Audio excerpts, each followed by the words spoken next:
こんにちは。行政書士社会保険労務士の小園です。中小企業経営のちょっといい話ということで動画をお送りをしております。今回はトピックスとして技能実習制度について解説をしていきたいと思います。技能実習制度についてはですね、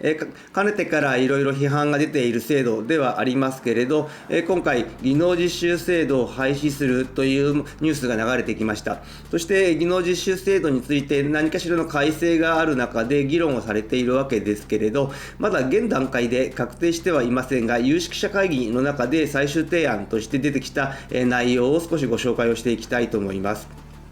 技能実習制度については廃止ということで、新たな制度を創設をするということでですね、まだ仮称ではありますけれど、育成技能という名称が候補に上がっているという内容です。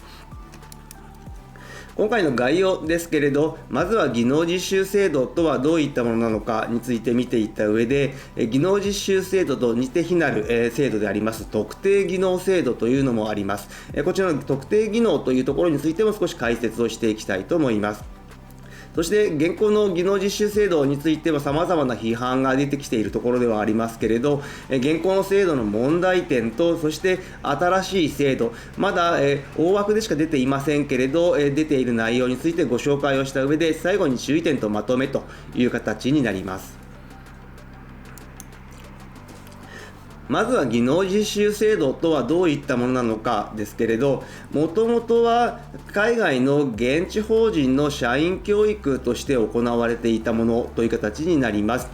海外の現地法人にいる従業員を日本に呼んで、そして社員教育をして現地で働いてもらうといったところがもともとのスタートといったところになりますけれど、それが1993年にですね、制度化をされたといったところになってきます。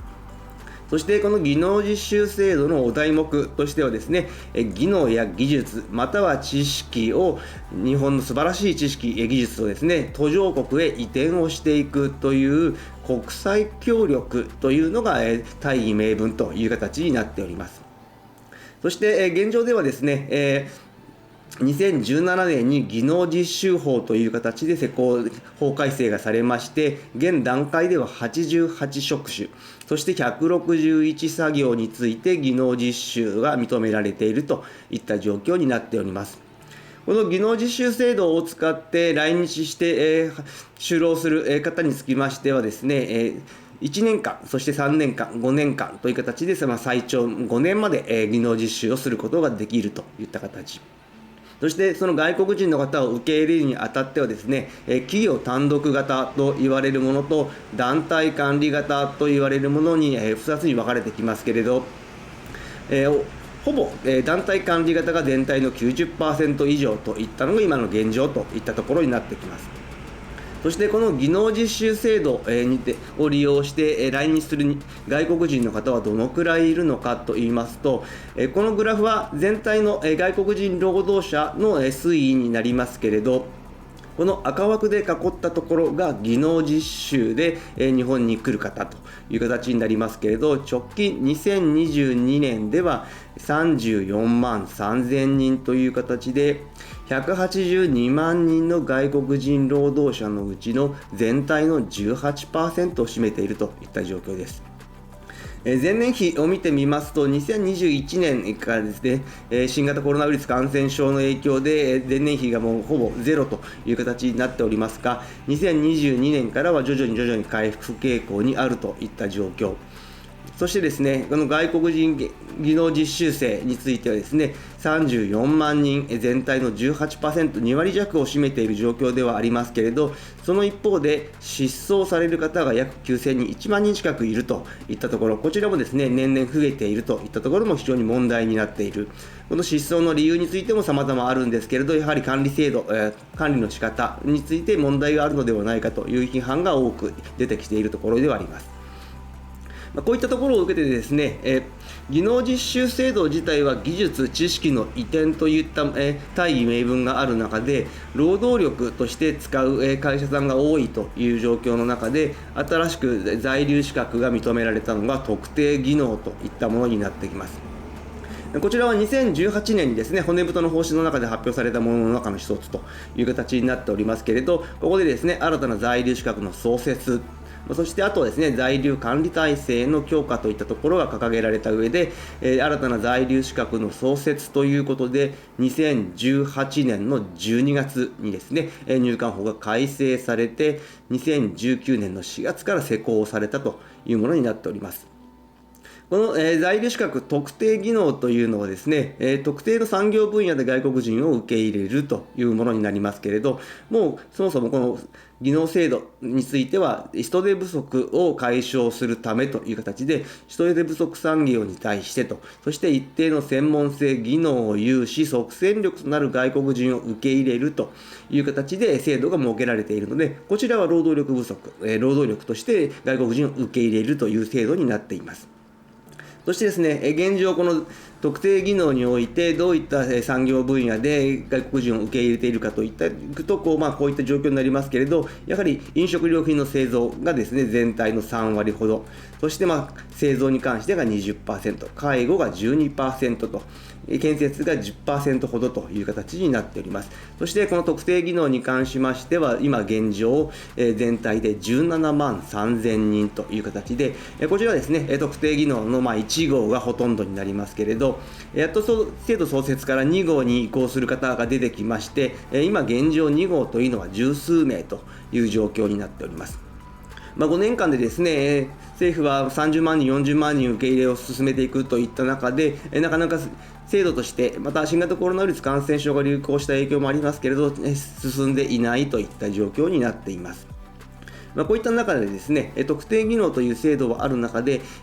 技能実習というところについてもやはり問題になっていて、現行の技能実習制度についての問題点と新しい制度について、有識者会議からの最終提案が出てきましたので、少しご紹介をしていきたいと思います。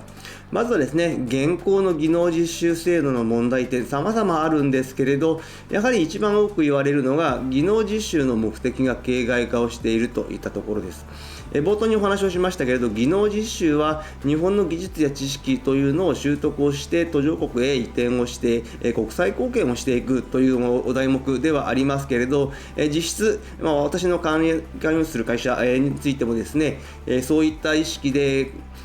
外国人労働者の方を受け入れているというところはなくて、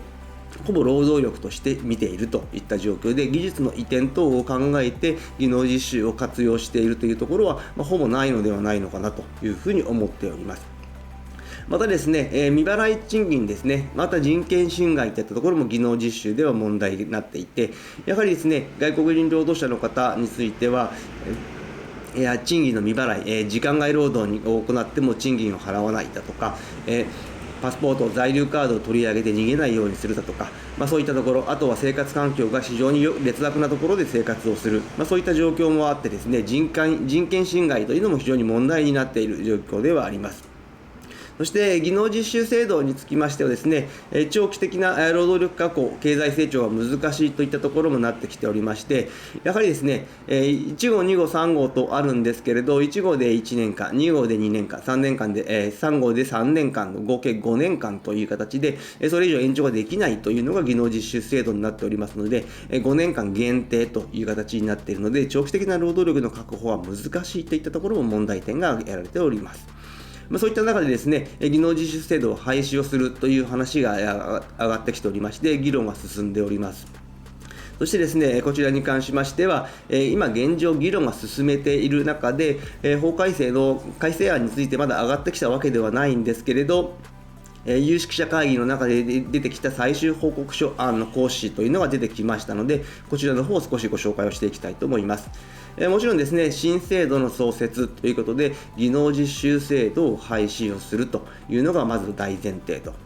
そして外国人材の確保育成を目的として在留期間3年の新制度を創設をするという形になって、この仮称としては育成技能という言い方になっています。そしてですね、2 2つ目としては、新制度から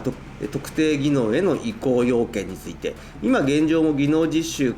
を終わった段階で、特定技能の方に2号が終わればいけるといった状況ではありますけれど、今度の新しい仮称の育成技能制度から特定技能制度に移行する場合の移行要件という形で、こちらにつきましては日本語と技能の試験を必須にするという形。そして、もし、不合格だった場合でも1年間の再チャレンジとして在留期間を1年間延長してくれるといった状況。また転籍ですね、現状の技能実習制度に関しては3年間、最初の3年間、1号、2号に関しては転職が原則できない、3号になるとできるんですけれど、そういったところがあって問題がなっているので、転籍に関しましては1年を超えたところで一定の日本語能力と技能がある場合は認めるといった状況。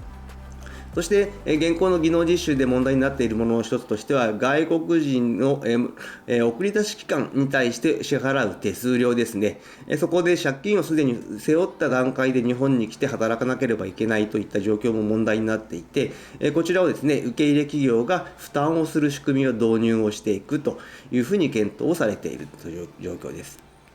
そして、個人的にはちょっと思うのはですね、やはりこの最終案については、技能実習制度と何が変わっていくのかなといったところはあります。在留期間3年といったところで、1号と2号を合わせて3年間といったところになるので、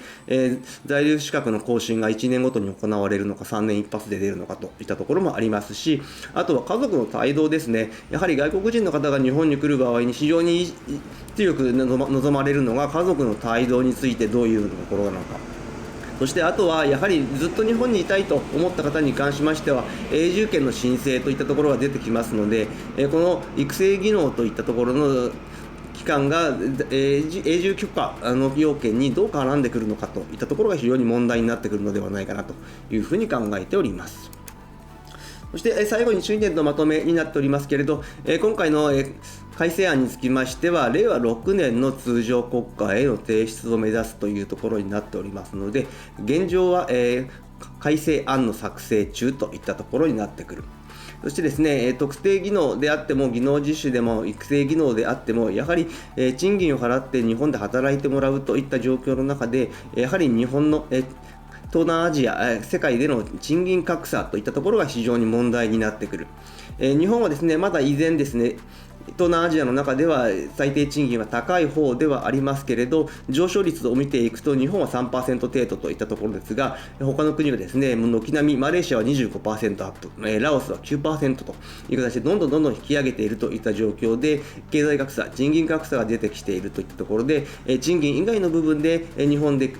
働きたい、生活をしたいと思ってもらえるような環境づくりが必要かなというふうに思っています。